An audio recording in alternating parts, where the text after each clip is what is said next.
just a good old boy.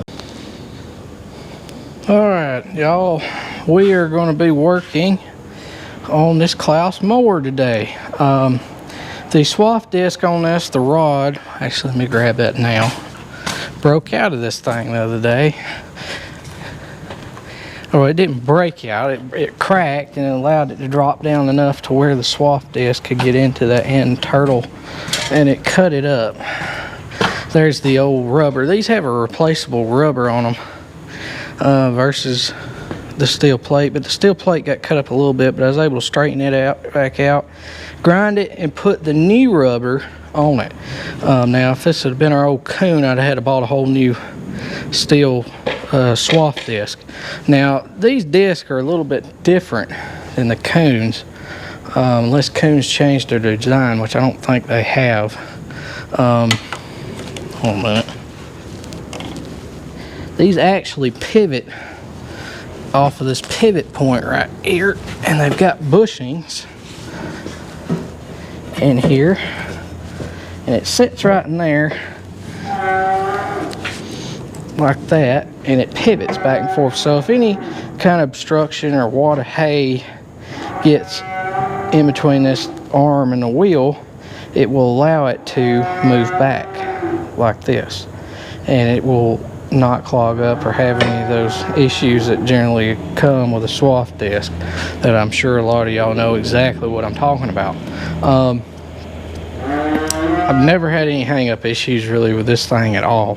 It's about like the Chrome we had, which the Chrome didn't even have a swath disc. It just had a little bitty piece right here that you could put an optional fin on. This one actually has the option to put two swath discs on to narrow up the discharge coming out of the back if you wanted to do that, to help dry the ground if you're in a real wet scenario.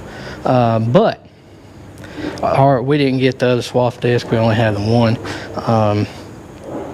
And this bar over time cracked right here where this roll pin was, and it dropped down, and that got into the knives right here. It was sitting right down in here, and it just cut that rubber all to pieces. So we've got this bar fixed, and now I've got to put it back in there. It's spring loaded, mount the springs back on and put the disc back on, and then I've got to set all the tolerances and adjustments, which probably won't bother y'all with that. You move these bolts here in and out, and that's what sets it, or you can put different amounts of shims on the top to change your height. But that's pretty well the gist of how this thing works. Be a lot easier to explain it once I get it on. So let's get started. This thing has had a lot of hay gone through it. I don't even know how many acres we have through this mower. It's been a lot. The caps, I've never had this happen before, which we've never had a 3-point mower to last as long as this one, and I don't think we've ever had a 3-point mower to have as many seasons through it as this one does. We generally have to trade by now, but these caps have started to wear through, so I'm gonna have to get some new caps to go on these to seal those up. That covers that nut that slides down on there, but I got to get some of those. And then it also has, which I like too, it has little wear plates right here that you adjust to set to this wheel. I'm probably gonna have to make some of those new for too long, to protect these on here, that helps create that wind in there to blow the hay inward towards the center, is what those are for. So let's get started on this thing. I've got to remember exactly how all this went. I got some pictures on my phone I gotta look at, so let me do that and then we'll be right back. All right, so here's the shims that these things have. Those three have to go on first. Then I have to slide this back up in here like I already showed y'all once. y'all ain't gonna be able to probably see it. I'll probably have to monkey with this thing a time or two to get it exactly right, because I'm sure it's changed or bend it from where we had it fixed at the machine shop. May have to do something different here for a minute. I don't know if y'all gonna be able to see me do this, because I've got to try to mount this thing. Maybe y'all can see from there. I gotta let this canvas on the back down, and then I gotta fold the front up, put the clip in it.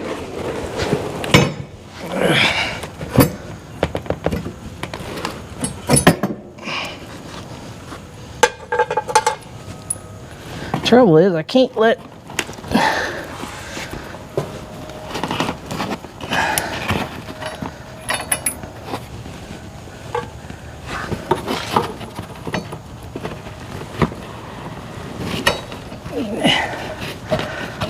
it down because the canvas is pulling down. There we go.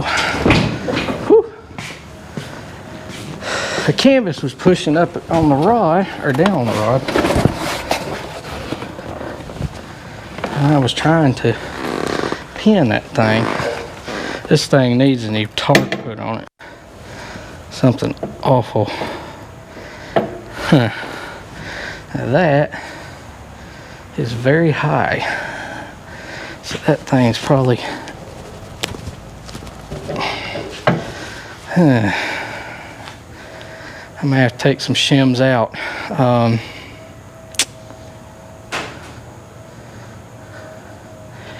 And move them, because that thing's going to be way too high to mount right there. But the spring plate, I'll show y'all that, because I'm not going to be able to, well, I can. I just have to cut this thing off for a little bit. This plate mounts in here onto this swathing bar, and the springs hook right in there, and that keeps it pulled in. But if it, like I said, if it makes anything, it allows it to swing out too, and it'll automatically return. I got to monkey around a little bit with this and swap those things around, so let me do that right quick and get it kind of where I'm happy with it, and then I'll be right back. All right, I got this thing, I think, mounted about where I need it. It's bumping right, it's hitting the stops right. So now we got to mount the disc. I'm gonna try to get it up here and the bolts through it. Mount it on like so. Just like that.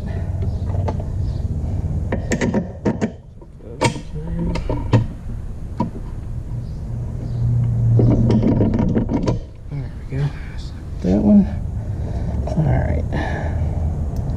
I gotta get these taps. Bolt this thing on.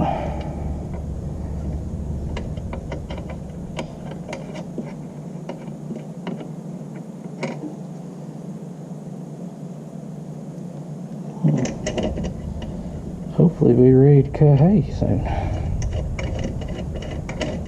This is the mower I like to use on all the bad terrace ground in the next field.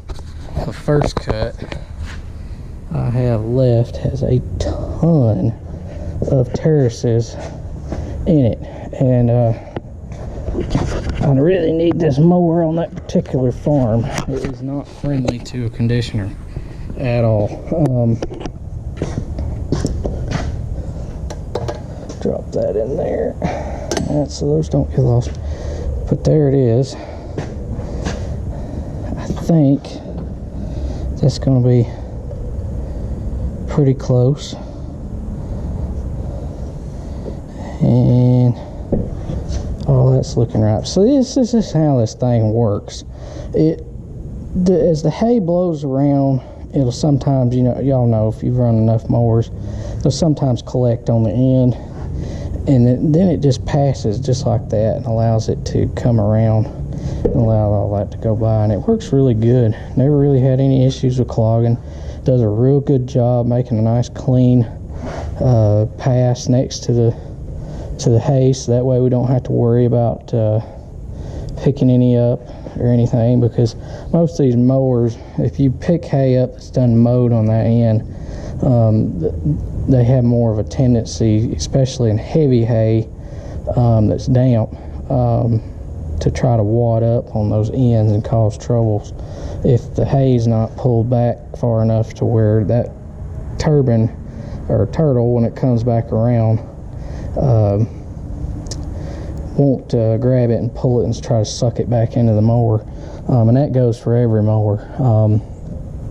But now we got to mount the spring plate, and then I'll have this thing ready to roll, I reckon. Other than the fine tuning on this, which I've got the book and measurements, but I can tell you just from experience, it's pretty close. I might order to go ahead and set that up now with these shims and check everything just to be sure. So let me do that right quick.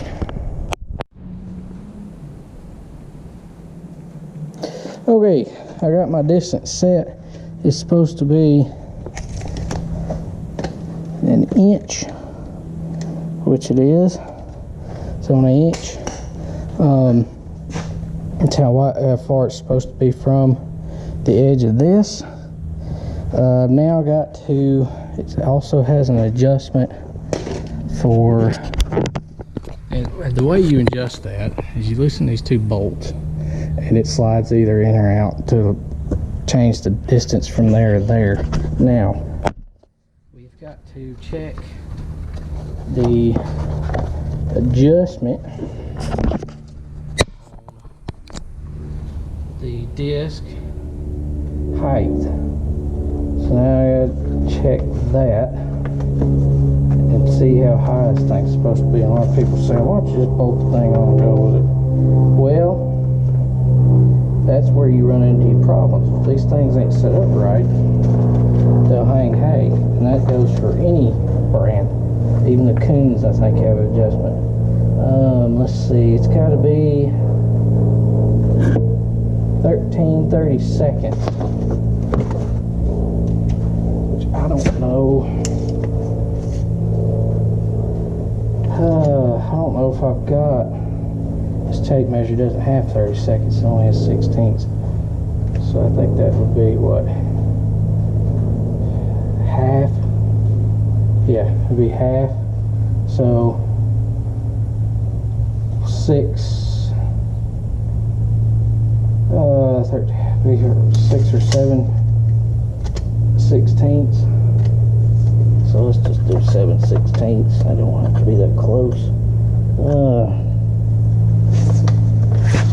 Gap. What have I got to check this off? Yeah, the bottom.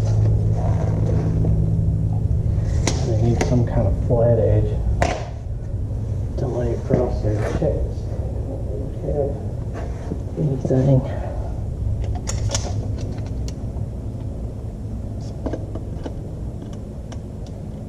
So I'm gonna say it needs to go up one washer from the looks of it. So we'll go up because where I had the other one set. It's 3 on top, 3 on the bottom. So we're gonna go up one washer to get the height right. So that means I gotta take all that back off. So I'll be right back. Okay, I got that one swapped around. Now we're good there. Now I've got to mount these springs on, which is the final step. So we've set our height, and I've set my gap, and I've got everything hitting the bushings. I tend to like this bar to be a little bit higher when I'm setting these up on this bushing plate, just because over time, if it does drop, this will catch it, unless it breaks, obviously, like it did before, which then there's nothing I can do. But sometimes if this thing was to get bent or something, it won't get down into the blades and cut that thing up that way. So let's mount this spring plate now.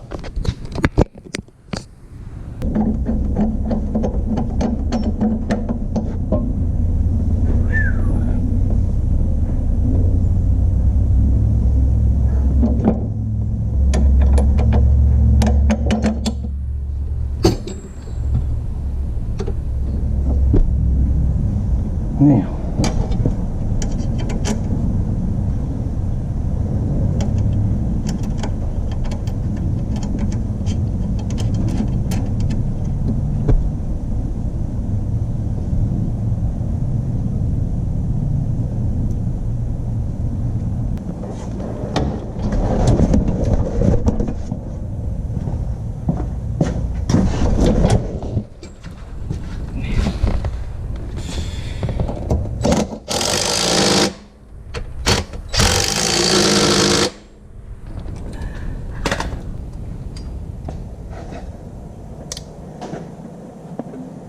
biting me. I'm about tired of all these insects this year. Off down here. Oh, rain. There we go. There's one on. Oh.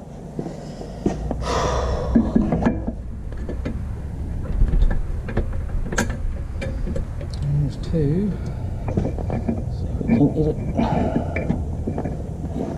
in there.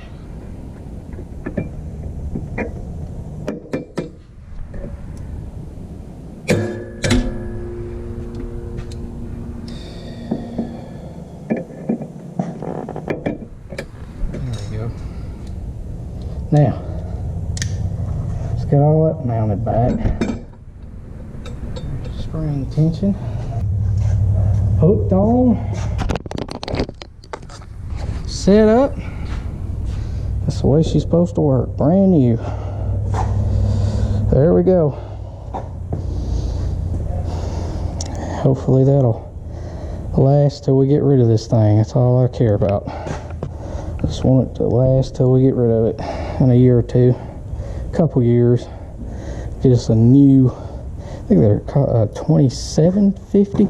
I actually wouldn't mind having the Disco 3150. I think it is a 10-foot 3-point mower. We pretty well, every tractor we have now could probably handle the 10-foot. Thank y'all for watching. Please comment, rate, and subscribe, and I'll see you next time.